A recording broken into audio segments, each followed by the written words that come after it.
Hey, what's going on, guys? Diligent Day Trader back here with another day trading recap.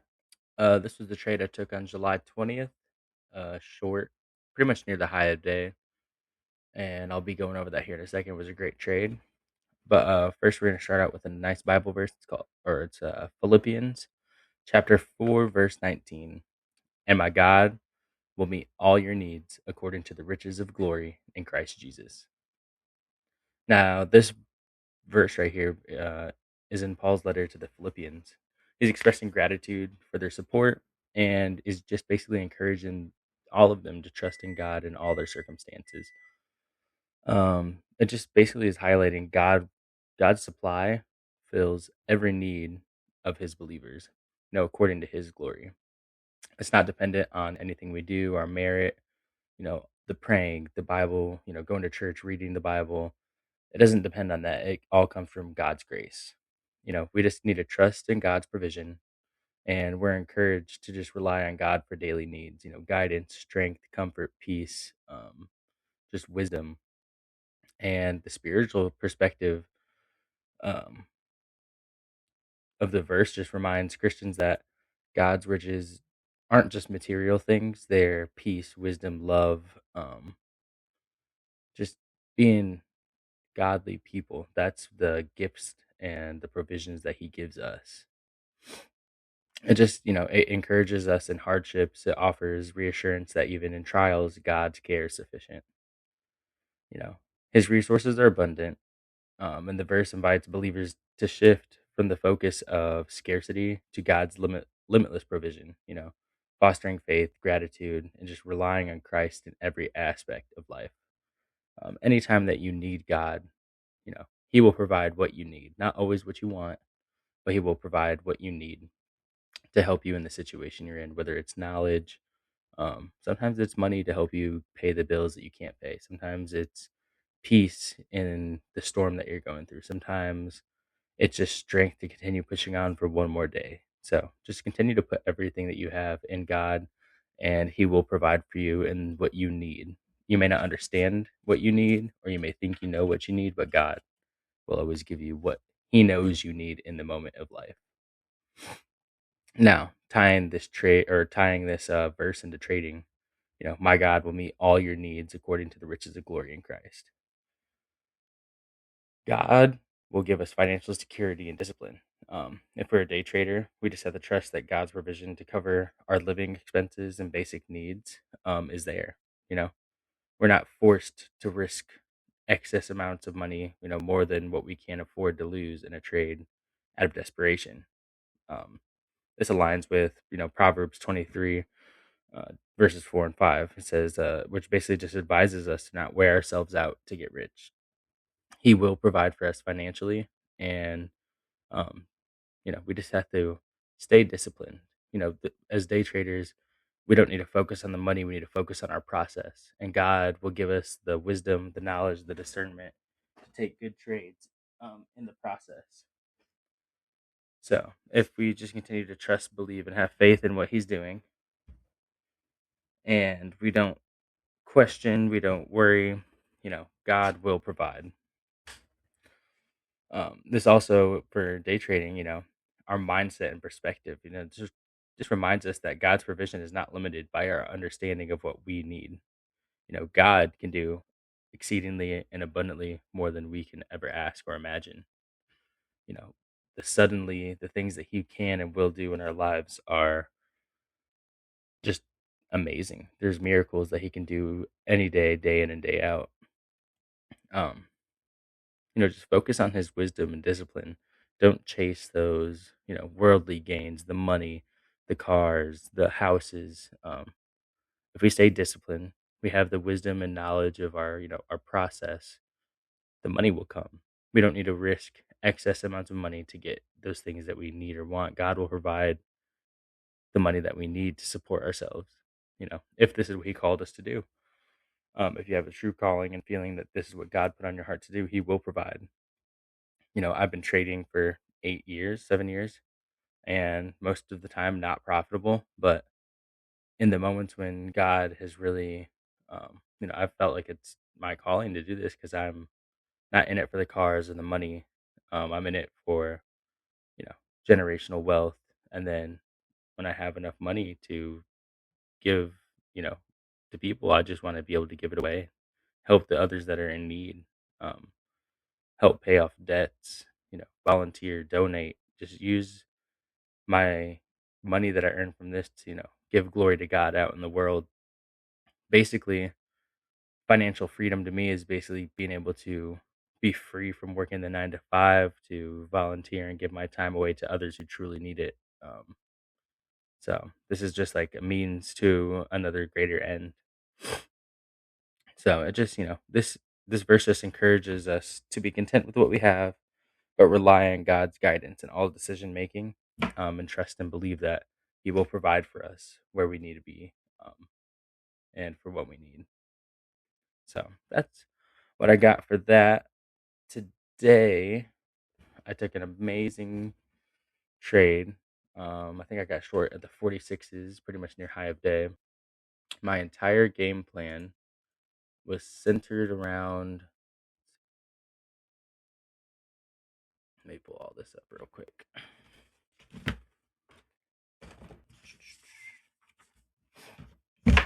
So basically, today we were in a negative gamma exposure environment. We were in a negative regime.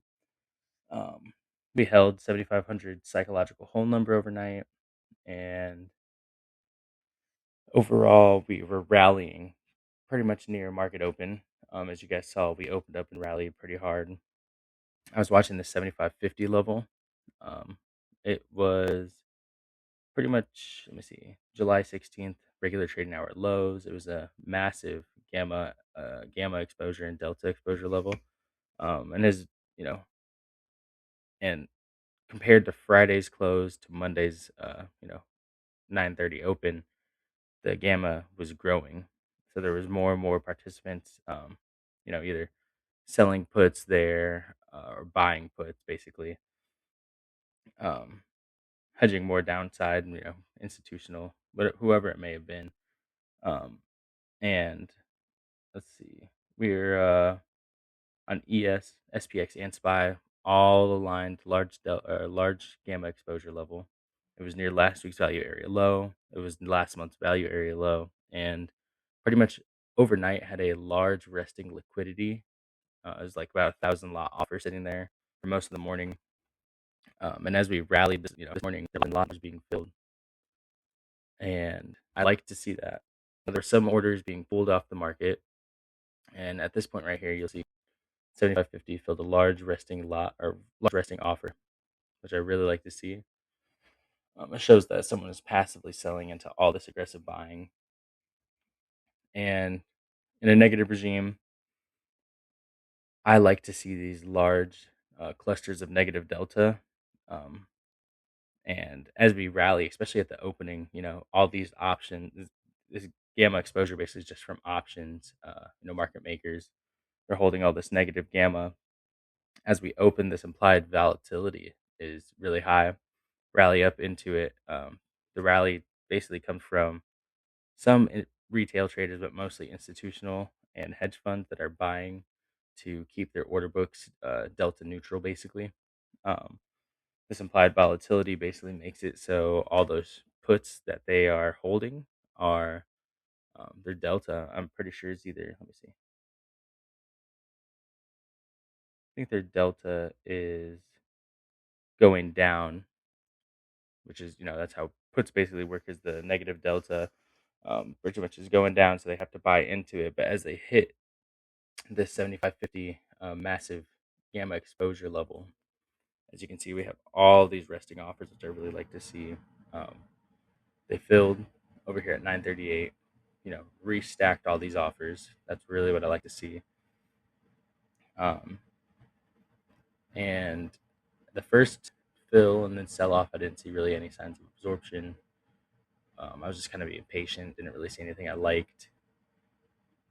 And the thing that I learned, using these gamma exposure levels, is as you rally into these negative gamma exposure, a lot of the buying, especially from the 9:30 to 9:45 area, is mechanical hedge funds, institutional buying, trying to fix their order book to basically stay delta neutral. They have to buy into all this because they're holding so many short or so many puts that retail traders are buying or holding. And as we hit this level, people may be selling back all these puts or calls, and as they sell back into these market makers, they have to sell off into the future because they're already holding all this negative delta from these puts that are being held, and all this mechanical buying as they hit that 75-50 level. As their books become delta neutral, they buy all this, they start filling all these offers. That buying in the market fades out, it's gone. And as the buying exhausts at the 75-50 level, you want to see aggressive selling come in. You saw this first aggressive selling, but no absorption for me to get in. I like absorption, of course. It's a lot of trap participants. Now, as we're coming back up, we're filling more offers, right? What this basically is doing here is, one, there could be institutional or hedge funds that are trying to still create a um, delta neutral book. These could be people trying to fill large offers, just large orders, trying to get into the market so that as retail traders are closing out puts or calls that these market makers have to hedge and buy, that they have enough liquidity to sell the market back off. Now, if you just want to sit here and watch, oh, sorry, that was my screen. I did not know that I popped off there.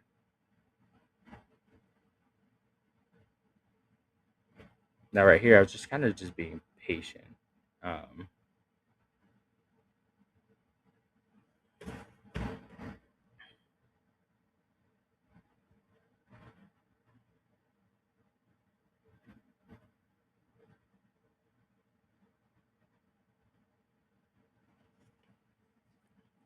Once again, look at this. All this buying hitting these blue lines right here, resting liquidity in the market. All this buying just hitting, failing to move the market up. I wanted to see, you know, more signs of absorption. I wanted to see delta above the high of day while we were below high of day. So I was just waiting patiently. Um, and there was nothing here yet. Now, usually I would like force a trade, look to get in.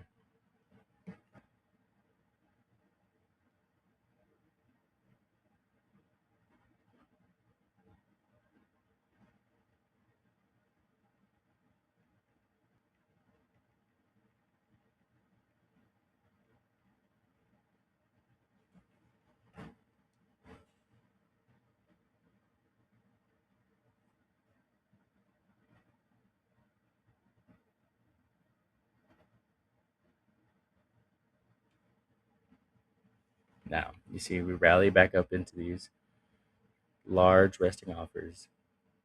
Large offer gets filled here again. Now, at this point, we are above high of day delta, but we're going to come up here. You see that line gets darker and darker, means someone's refilling those offers.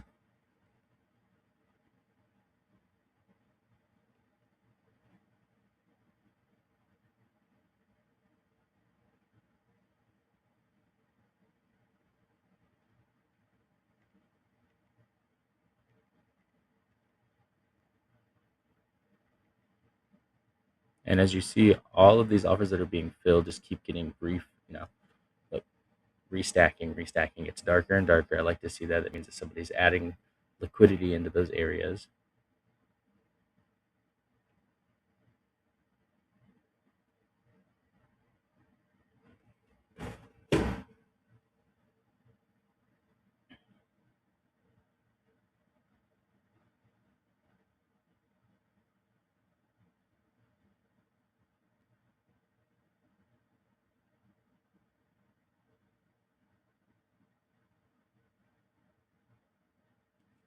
And you see here, We attempted to break out above hive day, failed.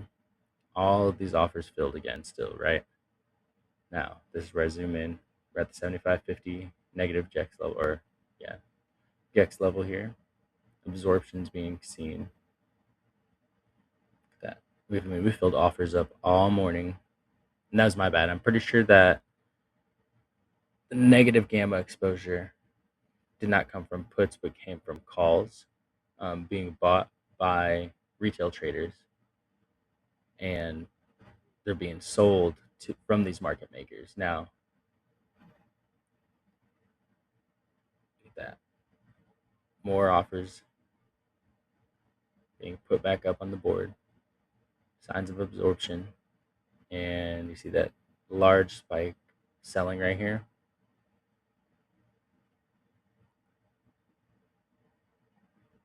Yep, got short right here at this small bubble right here, the 946s. 946, I got short at 46.5. I like that aggressive selling. You see delta down below, that large red volume. Stop was 75.51.5, pretty much near high of day. And this is the high of day. That's where my stop was set at. So I was targeting the low of day break, which is about 75.31 to 32. It was a great entry, great setup. Filled all these offers all the way up. I was looking for this 75.32 level here. Absorption, aggressive selling, large buying into these resting offers. So basically, this negative GEX level that I was just watching basically was from retail buyers or retail buying put or calls, or maybe institutions buying calls, and market makers are taking the other side. So the negative gamma, negative delta. And as we rally into this, this is mechanical buying, especially at open. Implied volatility, like I said, is high. That messes with the premiums, messes with the delta of a market maker's book, so they mechanically buy into this level. As we rally into 75.50, retail closes out these calls, for profit, which means that they have to take the other side, market makers. That makes their books too hedged to the delta positive side, right? They're going to get positive gamma, positive delta from buying calls because somebody's selling to them as they had already bought massively into this market. That means that their portfolio is overhedged in positive delta. Most of the buying may have came from institutions. So as that, influx of institutional buying fades out, retail can't push up. Retail is selling out calls. Um, Basically, market makers, to fix their book, have to sell the underlying, which is, if people are trading SPX options, they're basically going to be selling ES futures. That's just how they keep their books hedged. They want to stay at pretty much a neutral delta, and neutral gamma, and all of this mechanical buying at the open. Now, as retail sells back their calls from 75.50, they're even positive more gamma and positive delta because market makers are buying those calls. So what do? They sell this market off. Now, I was only looking for a 75.32, 75.31 level. And as you see, there's resting orders at 34s, 29s, 30s. Um, this was a great trade. I went break even about 7 points in just because we were only, I think, 19 points for the entire day. I didn't want to, wait till we got 10 points just in case we had a sharp reversal. Granted, as you see, all these filled offers here. Um, I should have just kind of seen this as somebody was passively selling this entire rally. One other thing I recently learned is that hedge funds will mechanically buy, but at the same time as they're buying, they have resting selling passive orders sitting up high. So they're buying into, they're fueling the buying into their resting passive sell orders, so that by the time, you know, buying liquidity runs out, they have to rehedge their book, they can have a built up size already, so that when they aggressively step in the market, they're selling even more to their book. They added on the way up, and now they're selling and selling on the way down. So that's just something I kind of learned, and I really like to see all this resting liquidity at this large gamma exposure level. At this point right here, I was already break even because I was just waiting for 39.75 to hit. It was about 7 points.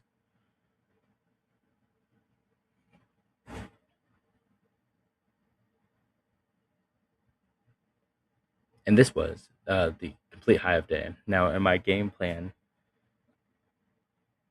when I get short, or if I got short around 75.48 to 50, I wanted to look for a test of 75.28 first.